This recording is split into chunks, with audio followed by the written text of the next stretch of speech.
I don't know what's more disgusting. Watching Kevin McCarthy pretend that none of the past 10 years have happened, or watching Chuck Todd legitimately act as if he's been completely unaware of what's happened over the past, let's say, 10 weeks, 10 minutes, 10 hours, 10 days, the past 10 days, let's say. Here is Tony Evers. Tony Evers was elected governor of Wisconsin. You will recall he ousted Scott Walker. You will recall that when Scott Walker came in on a pledge not to destroy unions in Wisconsin, he went ahead and destroyed unions' ability to negotiate, public sector unions in Wisconsin. He also got rid of, I think, Badger Care at the time. And went on to appoint Supreme Court justices in Wisconsin who would okay his program, et cetera, et cetera. As you know, the Wisconsin state legislature has severely curtailed the incoming governor's powers, enhanced the Republicans' powers, hurt access to the vote in a myriad of ways. And so how would you respond to this if you had Tony Evers here? What are you going to do to get this back? How you must be incredibly outraged. This is one of the most anti-democratic things I've ever seen. Remember now, folks, on a federal level, Mitch McConnell would go on this program and say, look, we can't allow Barack Obama to have a choice on the Supreme Court because we're a year out from when his replacement will be seated. We're 10 months out from an election.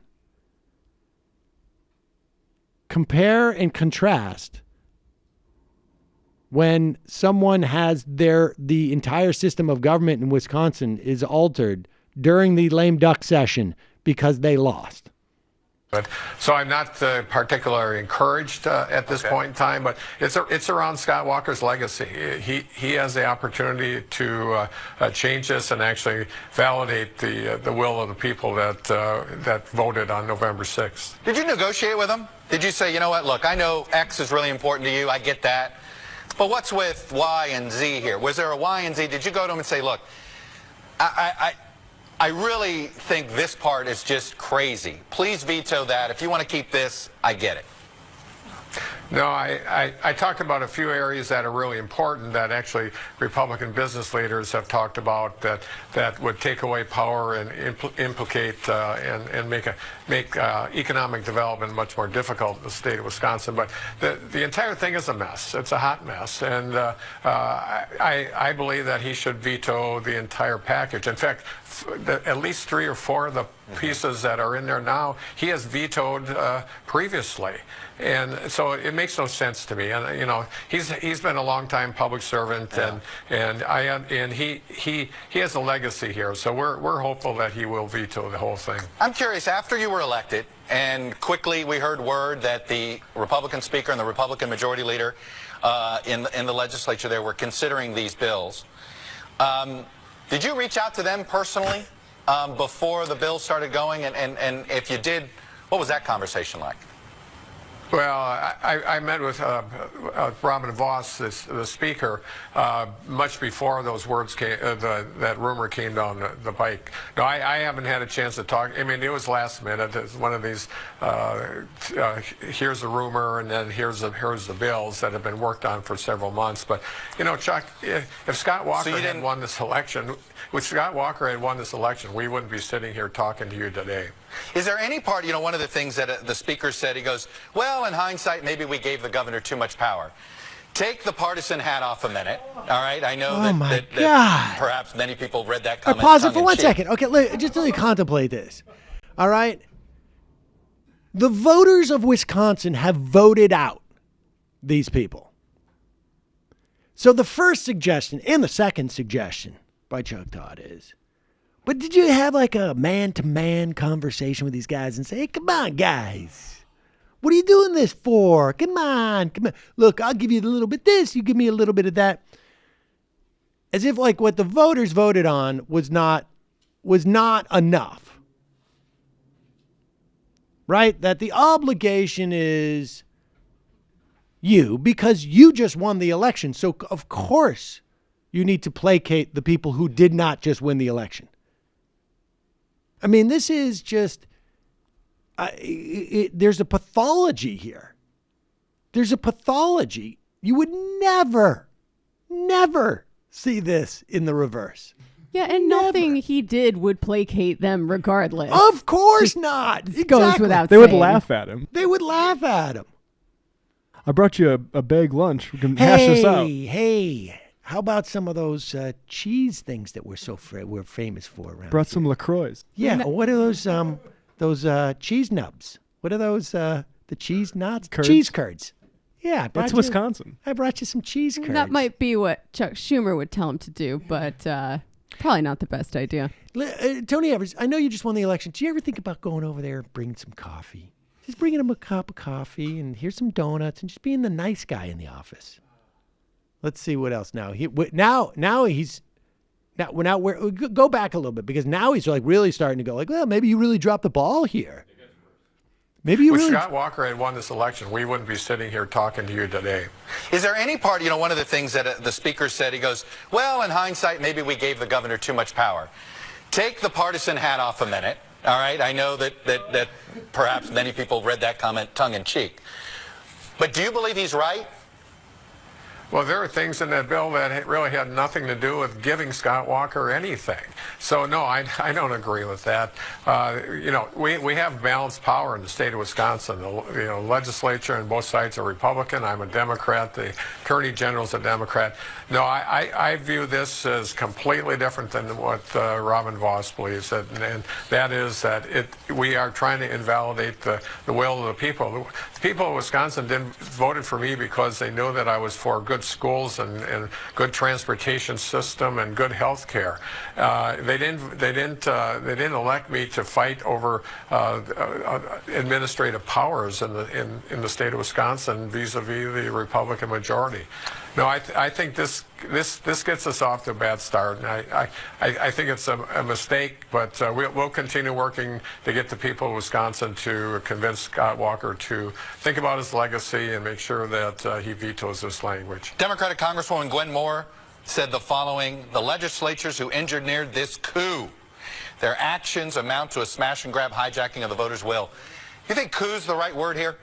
Oh my God! Well, it's always it seems strong, but the fact of the matter is, as I just said, if Scott Walker had won this election and he did not, I did, we wouldn't be sitting here talking about this today. We wouldn't be talking. Scott Walker wouldn't be sitting here talking about, geez, they're trying to balance the power here. So no, I think it is it's directly related to a win by a Democrat, and that be me. Right. And we need to have this vetoed. One of their rationales. Pause. I just like the line of questioning here is just.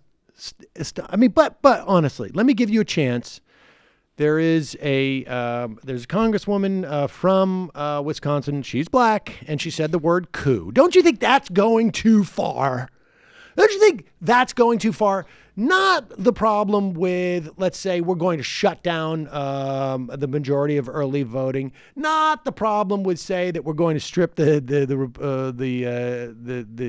Democrat who won the governorship powers in terms of like the business roundtable. Not because we're going to limit your capacity. Not because we've taken the Secretary of State, who used to have a staff of 50 people to work on elections. Not because we took that guy and put him in the basement of the State House with one employee. But she said the word coup. Don't we need to bring the rhetoric down? I mean, that is a pathology. Like, look at what they're actually doing. Look at what they're actually doing in that State House. Look at what they're doing in Michigan. But is a coup the exact word that you'd want to use to describe it? Can we spend more time on this? Can we do like the coup? Make sure we're getting the tone right. Yeah, I mean, are we? What they're doing is blank, okay, and that's a negative blank. But isn't what's important is that we describe it in such a way that isn't too offensive to anybody? Isn't that what's really important? We need to have this vetoed. One of their rationales has been, well, Governor-elect Evers' margins all came from two cities, Madison and Milwaukee. We have to represent the rest of the state. What do you say to that charge? And more importantly, you won a very narrow election. How do you reach across this divided state at this point? Why Pause it. Are you effing kidding me? Are you kidding me? The reflectiveness is just bizarre. How do you reach across the state? Oh, I know. How about not during the lame duck session? We don't try and strip me of all my power. Is that one way to reach across the aisle? God. Are you kidding? Maybe the all-time bad Chuck Todd clip. This is, but I got news for you folks. There'll be coming day. I don't know if it'll be in 2 years, 6 years, or, in 3 weeks when Donald Trump will not be president.